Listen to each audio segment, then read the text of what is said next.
Ann Coulter is on after watching the debate last night.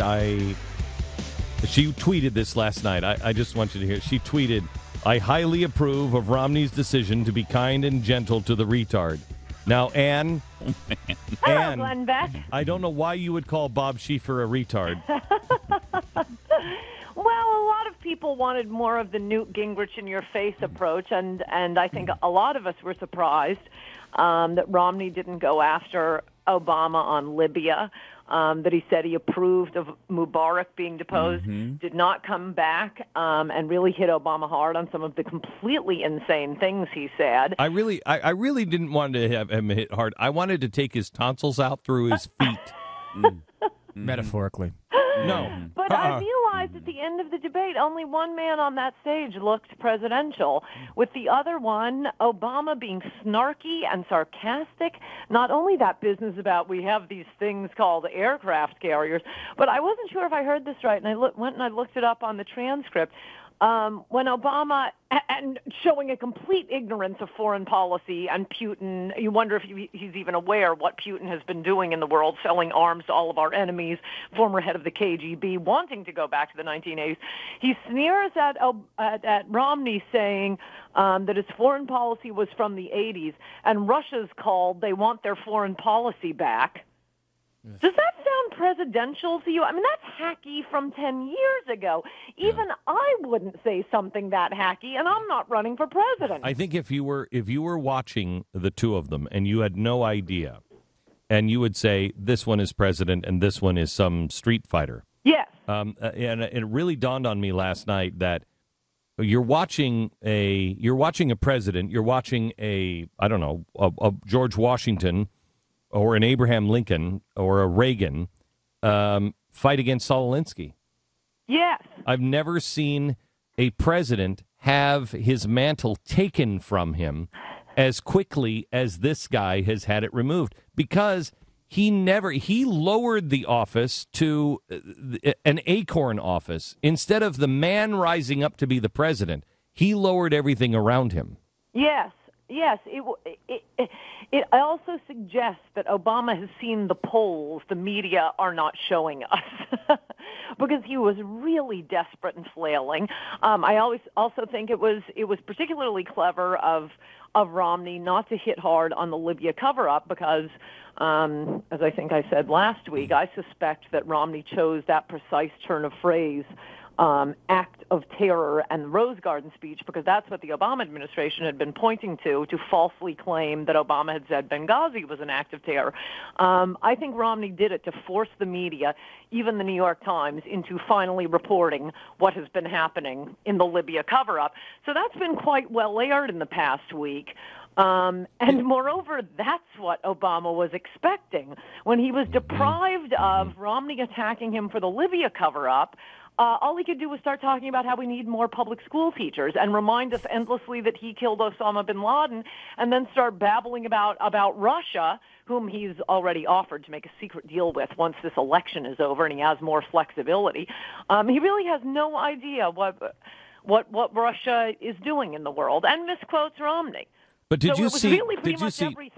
Did you see? Because I heard some people say on CNN last night that they were offended by how Mitt Romney was just pandering to Israel. But did you notice how deeply the president feels about women's issues, so much so that he was wearing a breast cancer wristband? Really? Oh, you didn't see that? Oh, he had a little pink wristband on last night, and I was like, you have got to be kidding me. No, there was a lot of embarrassing pandering to him, and in addition to the endless demands, no matter what the question was, what is the greatest threat facing America? We need more public school teachers. But also that business, which was the same part about Russia called, they want their foreign policy back. He actually said that. He went on to say, which I think is strange, because I'd love it on all 3 points, that Romney wants to go back to foreign policy of the 80s, social values of the 50s and the economic policies of the 20s. As you and your listeners probably know, but the president doesn't, the economy was booming in the 20s. The 1950s had a low divorce rate, little crime, no illegitimacy, and the 1980s was when the great Ronald Reagan triumphed over the Soviet Union. So I found that an odd thing to accuse your opponent of rather than having your opponent assert it. But I think what he was getting at with the going back to the 50s was another female pander line, like what Romney wants is to have you barefooting in the kitchen and have your husband beating you. Well, that and segregation. Yes, of course, because yes, that's Republicans are secretly trying to bring back a democratic policy.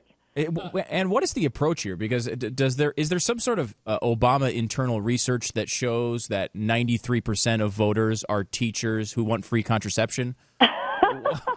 What is the approach here? It's just they constantly bring it back to the same topics. Yes, well, I think the last two presidential debates, and the vice presidential debate, and this constant harping on more public school teachers, it really shows that they're still trying to get their base ginned up. I mean, apparently last night when Romney made that snarky, or rather Obama made the snarky remark about we have these things called aircraft carriers, that was a huge hit with the liberal college students. I saw that reported on MSNBC. One of them was sitting with a group of college students, and they held at that one. Which one did Republicans like? The apology tour, where Romney cited what he meant by the apology tour. You went to this country, this country, this country, Arab countries, enemies of Israel, and you didn't swing back by Israel. And Israel noticed that. And then you said America has had a problem dictating to the rest of the world, and Romney had that beautiful line, Mr. President, we do not dictate to the rest of the world, we liberate the rest of the world. That was the big line for Republicans. Okay, so, and I don't know if you've noticed this, but I'm not a woman. And there's a lot of disagreement on that. There is. Yes, and despite the tears, and the unusually large man boobs, I'm not a woman. No sports.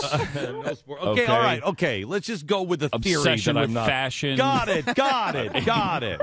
Let's pretend I'm not a woman, and I don't live in a swing state, so I'm not seeing the ads. I think what Romney did last night was, again, call the president a liar without calling him a liar, because the ads in the swing states are all saying he's a warmonger, he's a hater, he's going to get us into war. And so if you're in those swing states and you're paying attention and you're just beginning to pay attention and you're getting your facts about who this Romney guy is from the president, he looked kind, he looked gentle, he looked like he had a different plan. He did not look like George W. Bush. He looked in control of himself. And he didn't look snarky.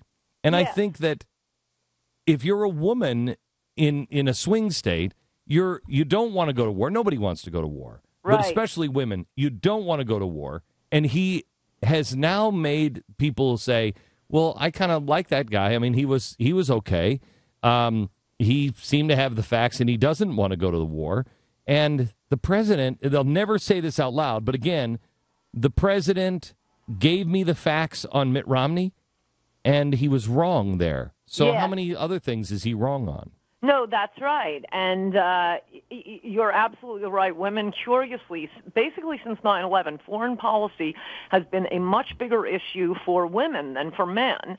It is an important issue. Women don't want to go to war, and Romney could not have been clearer, more sincere, or confidence-inspiring on that point when he said, we don't want to go to war, we don't want another Afghanistan or Iraq, and the way you avoid that is by having a comprehensive strategy, working with our allies, supporting our friends, and then you have Obama babbling about how we need more public school teachers. No, if you want to avoid going to war, it seemed pretty clear the Romney peace through strength plan is the way to go. Okay, so Rasmussen now has Romney up by 4 points. He was the most accurate last time. In trade is down to now 60. And that's down from 66 or 68. Yeah, 66 just a few days ago. I think it's going to end up being a blowout myself. I would predict that. I definitely think Romney is going to win. The only reason I shy away from predicting a landslide is, well, for one thing, as Yogi Berra said, it's hard. It's hard predicting, especially about the future. But also, it's a different country than it was in 1980. If this were the same country, I would say it's a landslide. But we do have a different country demographically. Since Kennedy's 1965 Immigration Act, 85% of legal immigrants have been from the third world, and Democrats instantly scoot them onto some form of public assistance. They brag about this. We got the Democratic voters here. And, of course, Democrats cheat, but that's always been true. But one other in-trade point was, despite the whole media rushing out to proclaim Obama the winner of last night's debate, apparently immediately after the debate, in Obama's chances in Ohio went down substantially on in-trade. And I saw a report this morning that all the focus groups over the night in Ohio show that Romney won. I must say, I thought it was a blowout, and only by liberal line can they persuade people it was so much as a tie. I think it was also good to get a little extra focus on that Detroit article that Romney wrote for the New York Times. I instantly tweeted out the full article, and of course Obama was lying. Of course, Romney, with his background, his father being the head of an auto company, did not say that the government should not provide support. It just would have been a way to more honestly wind down a company and eliminate some debts while honoring others, and not just honoring the ones of your union buddies. Why are you going to be in Philadelphia this week? I mean, really? I'm very much looking forward to Philadelphia. Philadelphia, man, is a place where you can duke it out. Philadelphia is a place where you're like, oh, yeah? You want a piece of me? Come on. Excellent. That's going to be perfect for me. No, it's great. I'm doing a book signing at Constitution Hall, $35, free book. I'll give a speech, we'll take questions, and I'll sign your books. Wow, they've never... How did you get Constitution? They won't even let me in the front door at Constitution Hall. I think that's where it is. It's linked on my webpage for details. All right. Okay. Thanks a lot, and appreciate it. We'll talk to you next week. Talk to you next week, Glenn. God bless. Thanks. Ann Coulter, author of Mugged.